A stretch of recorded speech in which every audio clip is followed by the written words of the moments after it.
አንቱን በል አንተ ለምንድነው ንስሐ አባት የሚያዘው? ንስሐ ማለት ምን ማለት ነው? መንግስተ ሰማያትና ገነት አንድ ናቸው ወይ? ምህረት የሚሰጠው ማን ነው? እግዚአብሔር። መንግስተ ሰማያት የት ነው ያለችው?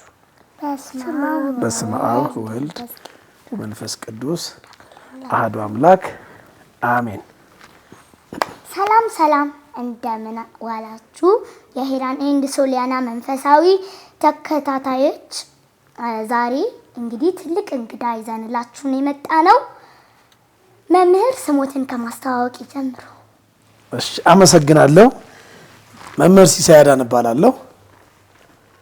እንግዲህ በኢትዮጵያ ኦርቶዶክስ ተዋሕዶ ቤተክርስቲያን ትንሽ እሰብካለሁ፣ ትንሽ አስተምራለሁ፣ አገለግላለሁ።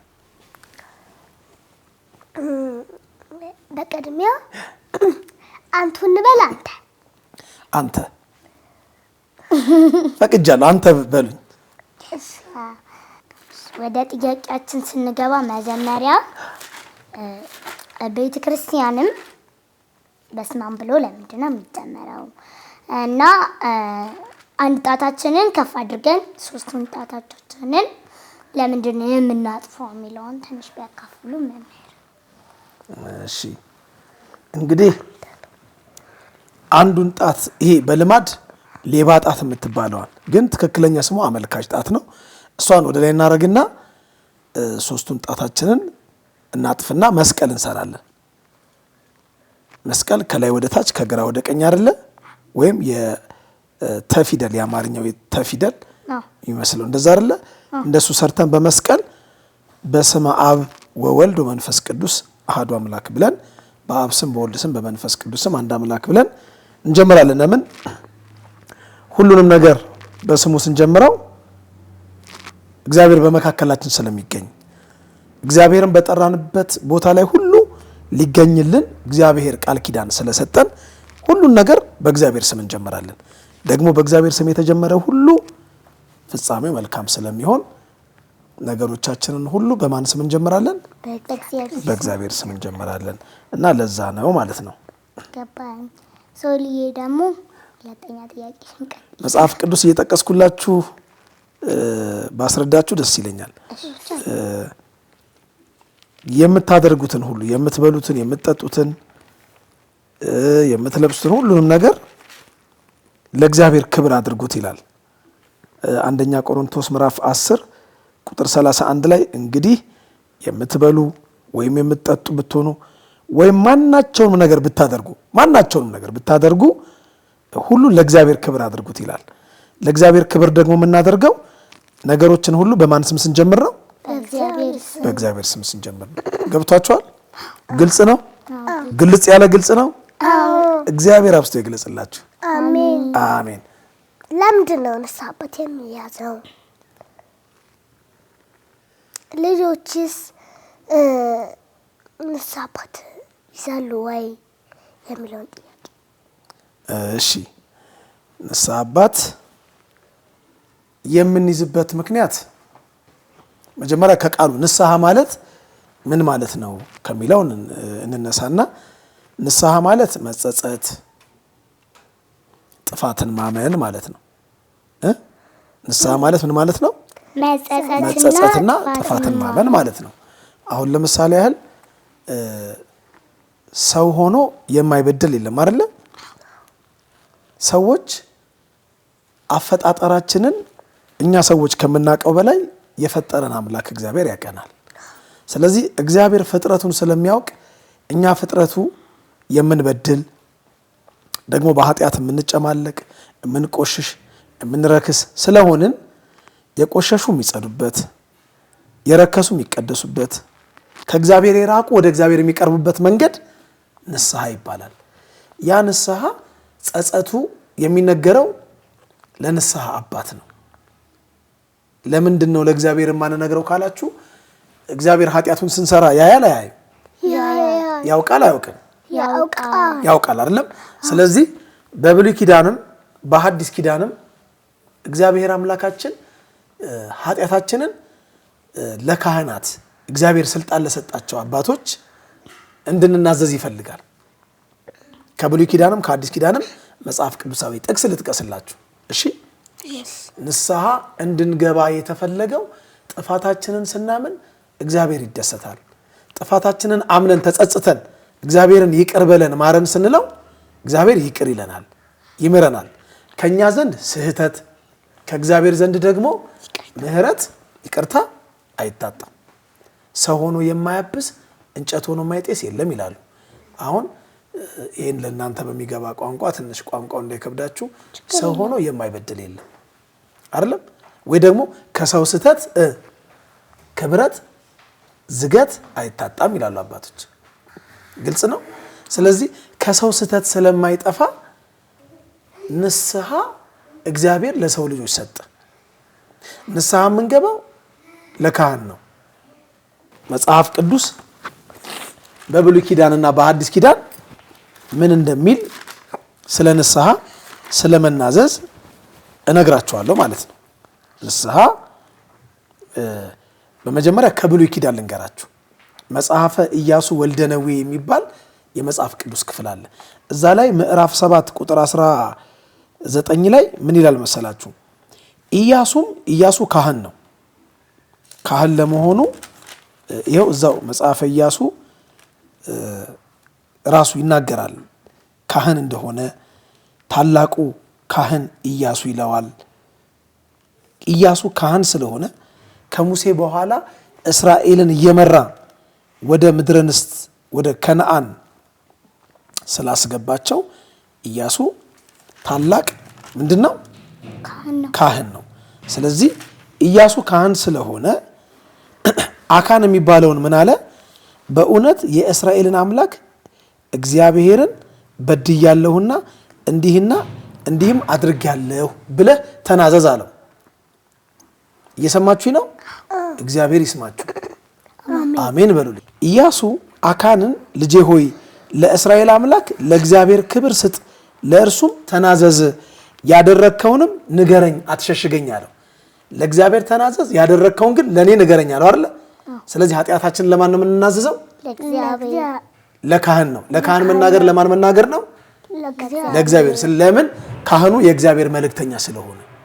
እሺ ሌላ ደግሞ መጽሐፈ ምሳሌ ላይ ምን ይላል መሰላችሁ? ኃጢአቱን የሚሰውር አይለማም፣ የሚናዘዝና የሚተዋት ግን ምሕረትን ያገኛል ይላል። የሰማችሁ ነው? ኃጢአቱን የሚሰውር ምን አይልም? አይለማም። የሚናዘዝና የሚተዋት ግን ምንን ያገኛል? ምሕረትን ያገኛል። ምሕረት የሚሰጠው ማን ነው? እግዚአብሔር ነው አይደለም? ስለዚህ ከእግዚአብሔር ምሕረት ለማግኘት ኃጢአታችንን ለማን ነው የምንናዘዘው? ለካህን። ካህን ሲያናዘዘን ለማን እየተናዘዝን ነው? ለእግዚአብሔር እየታዘዝን ነው። ለካህናት መናገር ለእግዚአብሔር ምን ማድረግ ነው? መናገር ነው። ግልጽ ነው? ጥሩ። መጽሐፈ ምሳሌ ምዕራፍና ቁጥሩን ለተመልካቾች እነግራቸዋለሁ። ምሳሌ 28 ቁጥር 13 ላይ ነው። እሺ ኃጢአቱን የሚሰውር አይለማም፣ የሚናዘዝባትና የሚተዋት ግን ምሕረትን ያገኛል ይላል። ግልጽ ነው? የሚናዘዝባትና የሚተዋት ግን ምሕረትን ያገኛል። አሁን ደግሞ አዲስ ኪዳን ላይ ልሂድ። ጌታ ኢየሱስ ክርስቶስ የተናገረውን ቅዱስ ዮሐንስ የተናገረውን ስለ ኃጢአት መናዘዝ ስለ ንስሐ ልንገራችሁ። አሁን ከመጥምቀ መለኮት ከቅዱስ ዮሐንስ አንድ ቃል እኔ የማቴዎስ ወንጌል ምዕራፍ 3 ቁጥር 6 ላይ ኃጢአታቸውንም እየተናዘዙ በዮርዳኖስ ወንዝ ከእርሱ ይጠመቁ ነበር ይላል። ኃጢአታቸውን ምን እያሉ? እየተናዘዙ። ጌታ ኢየሱስ ደግሞ እዚች ማቴዎስ 8 ቁጥር 4 ላይ ምን አለ መሰላችሁ? ነገር ግን ሄደህ ራስህን ለካህን አሳይ አለ። ራስን ለካህን ለካህን አሳይ ማለት ለካህን አስመርምር። ኃጢአትህን ለካህን ተናግረህ ኃጢአትህን እግዚአብሔር ይቅር እንዲልህ ሄደህ ራስህን ለካህን አስመርምር፣ ለካህን ራስህን አሳይ አለ። ስለዚህ ኃጢአታችንን ለካህናት እንናዘዛለን። ንስሐ አባት የምንይዘው ለዚህ ነው። አንድ ሁለተኛ ደግሞ በምክረ ካህን ለመኖር አባቶቻችን ካህናት ከኛ ይልቅ የእግዚአብሔርን ቃል ስለሚያውቁ የእግዚአብሔርን ቃል ስለሚያውቁ አባቶቻችን እኛን እንዲመክሩን መንፈሳዊ ህይወታችን እንዲጎለብት እንዲጠነክር አባቶች ካህናት ንስሐ አባት የኦርቶዶክስ ተዋሕዶ ቤተክርስቲያን አማኞች እንይዛለን። ህፃናት ለምን ንስሐ አባት አይዙም አይደል? ይኸውልሽ መጽሐፍ ቅዱስ ህፃን ቅን መሆኑን ህፃን ቅን ነዋ፣ ኃጢአት አያደርግም፣ ቅን ነው፣ ንጹህ ነው። ህፃን ቅን መሆኑንና ንጹህ መሆኑን በሚሰራው ስራ ይታወቃል ይላል። ህፃናት በሚያደርጉት ስራ በሚሰሩት ስራ ንጹሃን ናቸው፣ ቅዱሳን ናቸው። እየገባችሁ ነው? አዎ። ስለዚህ ህፃናት ቅን ስለሆኑ ህፃናት ንጹህ ስለሆኑ ንስሐ አባት አይዙም፣ ኃጢአት የለባቸውም። ህፃናት መቼም መንግስተ ሰማያት የሚገቡት ራሱ እንደ ህፃናት ያሉት እንደሆኑ ጌታችን ኢየሱስ ክርስቶስ በወንጌል ላይ አስተምሯል። ደቀ መዛሙርቱን ሰበሰበና ተመልሳችሁ እንደነዚህ ህፃናት ካልሆናችሁ የእግዚአብሔርን መንግስት አትወርሱም አላቸው። ግልጽ ነው። ንስሐ አባት ህፃናት የማይዙት ተመልሳችሁ እንደነዚህ ህፃናት ካልሆናችሁ የእግዚአብሔርን መንግስት አትወርስም ነው ያላቸው። ለምን? ህፃን ቅን ነው፣ ህፃን ንጹህ ነው፣ ህፃን ከበደል የራቀ ነው፣ ህፃን እግዚአብሔርን የሚፈራ ነው። እግዚአብሔር በሰጠው ጸጋ አሁን እናንተ የምትባሉትን በሙሉ እሺ ነው የምትሉት፣ በየዋህነት ነው የምትቀበሉት አይደለም? ላንብብላችሁ መጽሐፈ ምሳሌ ምዕራፍ 20 ቁጥር 11 ላይ ህፃን ቅንና ንጹህ መሆኑ በሚያደርገው ስራ ይታወቃል ይላል። በሚያደርገው ስራ የምትሰሩት ስራ በሙሉ ንጹህ ነው። አሁን ተጣልታችሁ አሁን ትታረቃላችሁ አይደለም? ቂም አትይዙም። አሁን እዚህ ጋር ተጣልታችሁ አሁን ከጎረቤት ህፃናት ጋር ራሱ ብትጣሉ እናንተ ትጣሉ፣ ትደባደቡ፣ ትቦነጫጨሩና ከዛ ወላጆች ትላልቆቹ ይነካካሉ፣ በእናንተ ምክንያት ይጣላሉ። እናንተ ግን ከ10 ደቂቃ በኋላ ዞራችሁ እንደገና ተቃቅፋችሁ አሌ ቡሌ ሌባና ፖሊስ የሚጫወት ትላላችሁ። ስለዚህ ቅን ናችሁ፣ ንጹህ ናችሁ። ስለዚህ ንስሐ አባት ለህፃናት አያስፈልግም። ግልጽ ነው ተማሪዎች? አዎ ቲቸር አላችሁ። እሺ ሶስተኛ ጥያቄ ምንድነው? ሰዎች ስዕለት ተስለው ስዕለቱ ካልደረሰላቸው ያስገባሉ። ስዕለቱ ካልተፈጸመላቸው ሳይፈጸመላቸው በፊት ነው የሚያስገቡት። ከቆየባቸው ማለት ነው። ቶሎ ካልተፈጸመላቸው አሁን ነው የሚያስገቡት ወይስ ከተፈጸመላቸው በኋላ? የኔ እናት ስለ ስዕለት ግን የጠየቅሽኝ ስዕለት ተስለሽ ታውቂያለሽ? አዎ ላቅትላል። አዎ አውቃለሁ። የሚገርም ጥያቄ ነው። ስንት ዓመትሽ ነው? 8። በ8 ዓመቴ ስለ ስዕለት ምንም የማውቀው ነገር የለም። በጣም ጎበዝ ነሽ። እሺ አሁን የጠየቅሽኝን ደግሞ በመጽሐፍ ቅዱስ ነው የምመልስልሽ። እሺ ስዕለት በመጀመሪያ ደረጃ የፈቃድ ነው፣ የውዴታ ነው። ማለት በፈቃዳችን ነው እንጂ የምንሳለው። እግዚአብሔር ስዕለት ካልተሳልን ልመናችንን አይሰማም፣ ጸሎታችንን አይመልስም ማለት ነው። ስዕለት ካልተሳልን በቃ የምንለምነውን አይሰጠንም ማለት አይደለም። ስዕለት በፈቃዳችን ለእግዚአብሔር እንሳላለን። ስዕለት ቃሉ የግዕዝ ነው። ሰአለ ለመነ ማለት ነው፣ ጠየቀ ማለት ነው። እሺ ልመና ጥያቄ ማለት ነው። የሚገርምሽ ነገር መጽሐፍ ቅዱስ ላይ ደገኛ ስዕለት የተሳሉ አሉ። ጥሩ ስዕለት፣ ጥሩ ልመና የለመኑ አሁን እንደ ያዕቆብ ለእግዚአብሔር ስዕለት ተሳለ። ምን ብሎ ተሳለ? በኦሪት ዘፍጥረት ምዕራፍ 28 ላይ የሚገርም ስዕለት ተሳለ። ዘፍጥረት 28 ቁጥር 18 ጀምሮ ያዕቆብም በጠዋት ተነሳ፣ ተንተርሶት የነበረውንም ድንጋይ ሐውልት አድርጎ አቆመው፣ በላዩም ዘይት አፈሰሰበት። ያዕቆብም ያንም ስፍራ ቤቴል ብሎ ጠራው። አስቀድሞ የዚያች ከተማ ስም ግን ሎዛ ነበር የሚባለው። ያዕቆብም እንዲህ ብሎ ስዕለት ተሳለ። እንዴት ብሎ? እግዚአብሔር ከኔ ጋር ቢሆን በሚሄድባት መንገድ ቢጠብቀኝ፣ የምበላው እንጀራ የምለብሰው ልብስ ቢሰጠኝ፣ ወደ አባቴ ቤት በጤና ብመለስ እግዚአብሔር አምላክ ይሆንልኛል።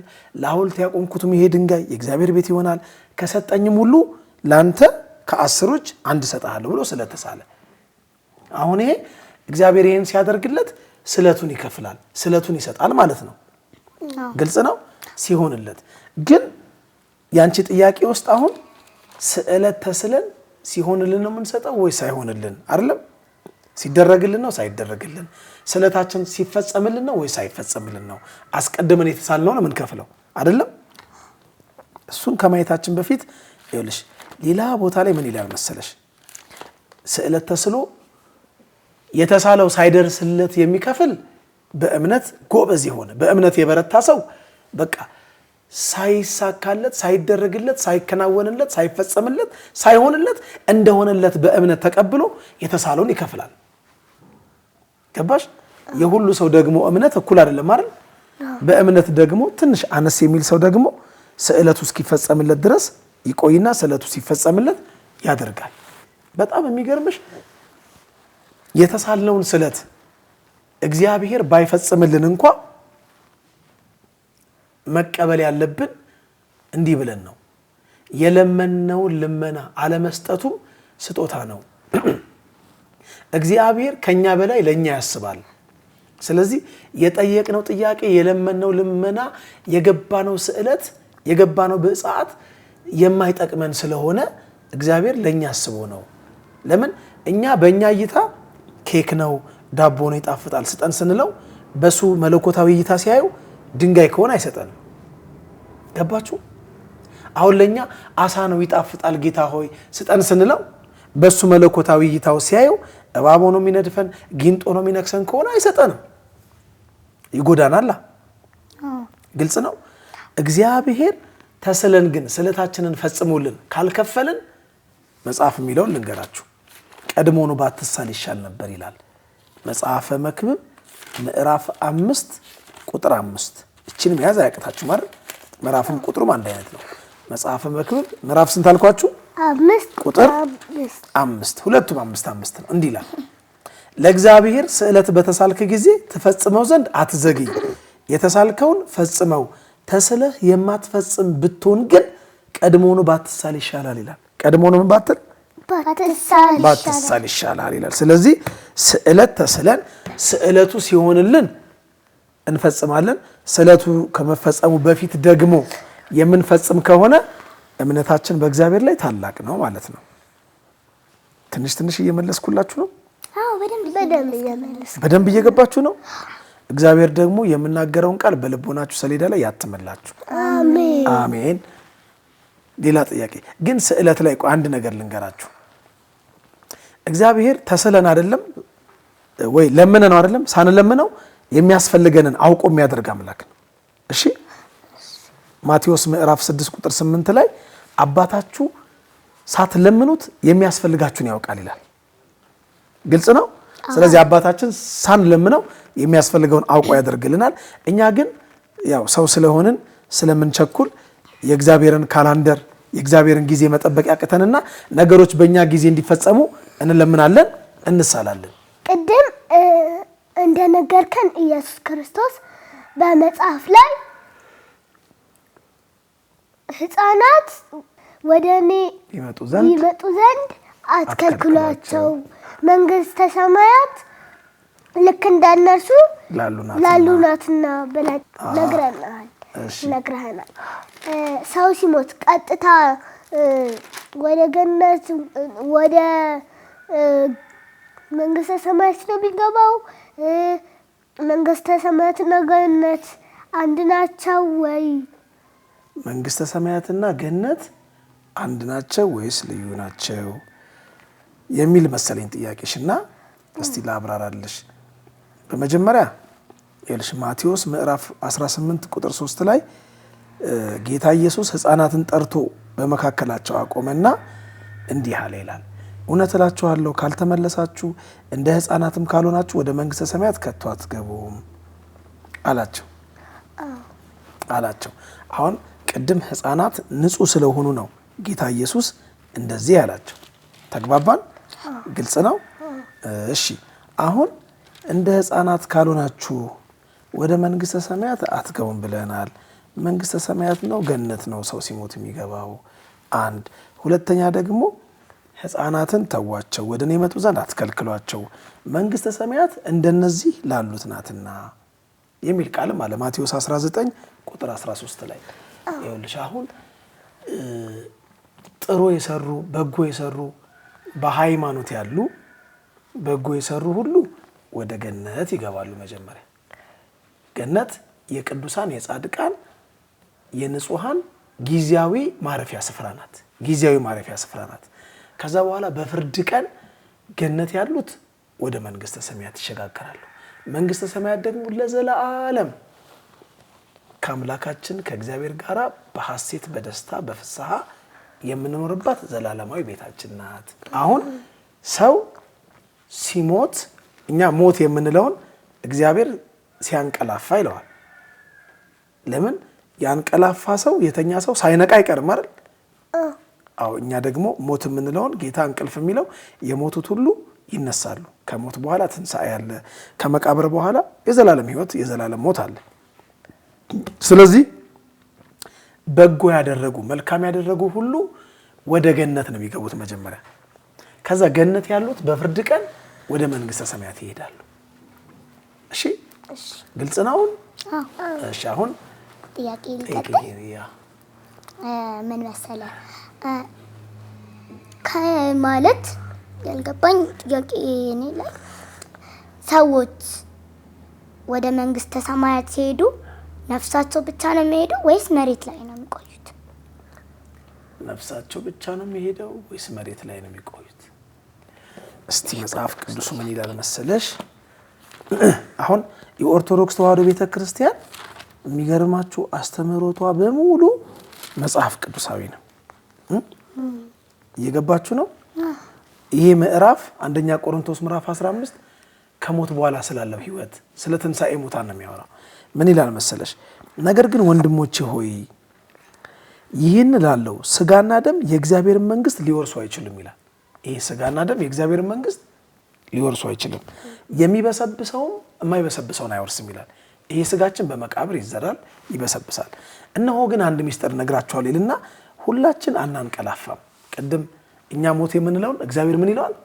እንቅልፍ አይደለም። አሁን እዚህ ጋር ሁላችን አናንቀላፋም፣ ነገር ግን የኋለኛው መለከት ሲነፋ ሁላችን በድንገት በቅጽበት ዓይን እንለወጣለን። መለከት ይነፋል፣ ሙታንም የማይበሰብሱ ሆነው ይነሳሉ፣ እኛም እንለወጣለን ይላል። ግልጽ ነው?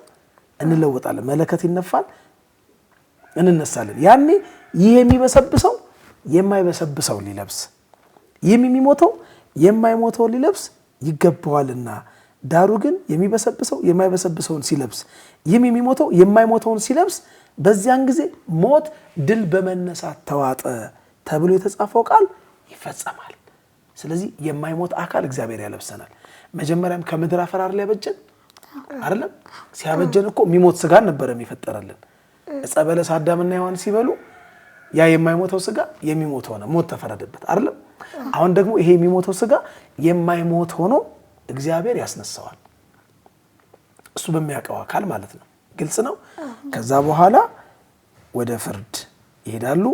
እንደውም አንድ ቃል ላንብብላችሁ። ትንቢተ ዳንኤል ምዕራፍ 12 ቁጥር 2 ላይ በምድርም ትቢያ ውስጥ ካንቀላፉት ብዙዎች ይነቃሉ። ካንቀላፉት ማለቱ ከሞቱት ማለት ነው። መጽሐፍ ቅዱስ እንቅልፍ ነው የሚለው። ለምን? አሁን እኛ ሰው ሲሞት ወየው ወየው፣ ወይኔ አባቴ፣ ወይኔ እናቴ፣ ወይኔ ወንድሜ እያሉ ያለቅሳሉ አይደል ሰዎች። እኛ ሞት ስንል እግዚአብሔር ግን እንቅልፍ ይላል። ለምን? ስጋችን ከነፍሳችን ተለየ። በኋላ ደግሞ እግዚአብሔር ያንን የሞተውን አካል በማይበሰብስ አካል ለውጦ ነፍስ አዋህዶ ማስነሳት ስለሚችል እንቅልፍ እያለ ይጠራዋል። ከዛ ምን አለ? በምድር ትቢያ ውስጥ ካንቀላፉት ብዙዎች ይነቃሉ ካለ በኋላ እኩሌቶቹ ግማሾቹ ወደ ዘላለም ሕይወት፣ እኩሌቶቹ ደግሞ ወደ እፍረትና ወደ ዘላለም ጉስቁልና ይሄዳሉ ይላል። ወደ ሲኦል ኋላም ወደ ገሃነም እሳት ማለት ነው። ልክ ገነት ጊዜያዊ የቅዱሳን ማረፊያ አይደለች? መንግስተ ሰማይ ደግሞ ቋሚ የቅዱሳን ማረፊያ እንደሆነች ሁሉ ሲኦል ደግሞ ጊዜያዊ የኃጢአተኞች ማረፊያ፣ ኋላ ደግሞ ገሃነመ እሳት ዘላለማዊ ቅጣት የሚቀጡበት ነው። ስለዚህ ነፍሳችን በዚህ መልኩ ትነሳለች። ሄራንዬ ትንሽ እየገባሽ ነው? አዎ ገብተኛል። ሁሉም ነገር ገብተሻል? እሺ ሲኦልና ገሃነመ እሳት አንድ ናቸው? አይደሉም። ልክ ገነትና መንግስተ ሰማያት አንድ አይደሉም። ሲኦልና ገሃነመ እሳትም አንድ አይደሉም። አሁን ስናገር አልሰማሽኝም እንጂ ገነት ጊዜያዊ የቅዱሳን ማረፊያ፣ መንግስተ ሰማያት ደግሞ ዘለቄታዊ ለዘላለም የቅዱሳን የእረፍት ቦታ፣ ሲኦል ጊዜያዊ የኃጢአተኞች መቀጣጫ ቦታ፣ ገሃነመ እሳት ደግሞ ዘላለማዊ የኃጢአተኞች መቀጣጫ ቦታ። እግዚአብሔር ከሲኦልም ከገሃነምም እኔንም እናንተንም ይሰውረን። አሜን። መጀመሪያ የጠየቃችሁኝ ጥያቄ ንስሐ አባት ለምን ያስፈልጋችኋል ያላችሁት ከሲኦልና ከገሃነም ለመዳን እሺ ገባችሁ አይደል? አሁን ከሲኦልና ከገሃነም ለመዳን ኃጢአት እንሰራለን፣ ሰው ስለሆነ እንበድላለን አይደል? አሁን እናንተ ንጹሃን ቅዱሳን ስለሆናችሁ ያው ኃጢአት ስለማታውቁ ህፃናት ስለሆናችሁ ነው እንጂ ስታድጉ ያው ትንሽ ያው በመናገር ልትሰሩ ትችላላችሁ፣ ትንሽ በማሰብ ልትሰሩ ትችላላችሁ። ተገባችሁ? ያኔ ሄደን አባቶቻችንና ካህናት ጋር እንደዚህ አድርጌያለሁ እንደዚህ ሰርቻለሁ ብለን እንናዘዛለን። ከዛ አባቶቻችን ለኛ ይጸልዩልናል። አባቶቻችን ቀኖና ይሰጡናል። እቺን ጾም፣ እቺን ጸልይ፣ እቺን ስገድ፣ እቺን መጽውት ይሉናል። ያ መታዘዛችን ደግሞ እግዚአብሔርን ደስ ስለሚያሰኘው እግዚአብሔር ደግሞ ይመረናል። አንድ ምሳሌ ልስጣችሁ። አሁን ቲጂዬ እናታችሁ ጥፋት አጥፍታችሁ አላጠፋውም እኔ አይደለሁም ሄራ ነች፣ ሄራ ደግሞ ሶሊ ናት እኔ አይደለሁም ስትሉ ማለት ነው ትናደዳለች። ግን ሄሪ እኔ ነኝ የማያጠፋሁት ማሚ እኔ ነኝ ያጠፋሁት ይቅርታ አድርጊልኝ ስትያት ደስ ይላታል? ደስ ይላታል። እንደው ምን ትላለች ማለት ነበር ትልና ሁለተኛ እንደዚህ እንዳታረጊ ብላ ይቅር ትልሻለች አይደል?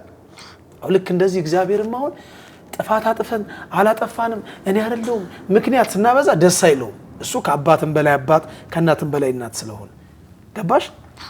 እኛ ግን ልክ ማሚናውን አጥፍቻለሁ ትጂ ይቅርታ በቃ እኔ ነኝ ያጠፋሁት እኔ ነኝ ስንል እንደምትራራልን እግዚአብሔርም እኔ ነኝ ያጠፋሁት ይቅር በለኝ ማረኝ ተሳስቼ ነው ስንለው ስንጸጸት ደስ ይለዋል፣ ይምረናል። እሱ መሐሪ አምላክ ስለሆነ ምንም ብናጠፋ ግልጽ ነው። እግዚአብሔር አብዝቶ ይግለጽልን። አሜን። የመጨረሻ ጥያቄ ነው። መንግስተ ሰማያት የት ነው ያለችው? መንግስተ ሰማያት ያለችው እንግዲህ በቤተ ክርስቲያናችን አስተምህሮት 7 ሰማያት አሉ። 3ቱ የመላእክት ከተማ ናቸው። ኢዮር፣ ኤረር፣ ራማ ይባላሉ። ኢዮር፣ ኤረር፣ ራማ ይባላሉ። የመላእክት ከተማ ይባላሉ። ከዛ ደግሞ መሀል ላይ መንግስተ ሰማይ አለች። ከዛ ደግሞ 3ቱ የሥላሴ መንበር፣ የቅድስት ሥላሴ መንበር የእግዚአብሔር ዙፋን የተዘረጋባቸው 3 ደግሞ ሰማያት አሉ። በ3ቱ የሥላሴ መንበርና በ3ቱ የመላእክት ከተማ መሀል ላይ ማን አለች? መንግስተ ሰማያት አለች። የቤተ ክርስቲያናችን አስተምህሮት ይሄ ነው የሚናገረው። ሰማይና ሰማያት የሰማያትም ሰማይ ይይዙ ዘንድ አይችሉም ይላል መጽሐፍ። ዳዊት እንደዚህ እያለ ይዘምራል። አሁን ሰማያት አንድ ብቻ አይደሉም። ሰማይ አንድ ብቻ ቢሆን ሰማያት አይባልም። ሰማያት ለብዙ ነው አይደለም? ስለዚህ ሰማያት አሉ። ከ7ቱ ሰማያት አንዱ መሀል ላይ ያለችዋ መንግስተ ሰማያት ትባላለች። ቅዱሳን የሚገቡባት ጻድቃን ለዘላለም የእረፍት ቦታቸው የሆነች እግዚአብሔር አምላካችን ሁላችንንም ለዚያችን ለምንናፍቃት ለመንግስተ ሰማያት ክብር ያብቃን። አሜን። ውድ የሄራንና የሶሊያና መንፈሳዊ የዩቲዩብ ቻናል ተከታታዮች እየተከታተላችሁን እያዳመጣችሁን ስለሆነ በጣም እናመሰግናለን። መዝሙራችን 1 ሚሊዮን ሊገባ በጣም ተቃርቧል። እናመሰግናለን።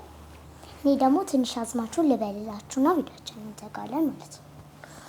ምንን ተማምነው የትኛው ብርታቴ ጌታ ዝም ያልከኝ በብዙ ስፈተን እኔን ታውቀኛለህ እንደ ኢዮብ አይደለው ጽናትና ትዕግስት ካንተ ለምናለው።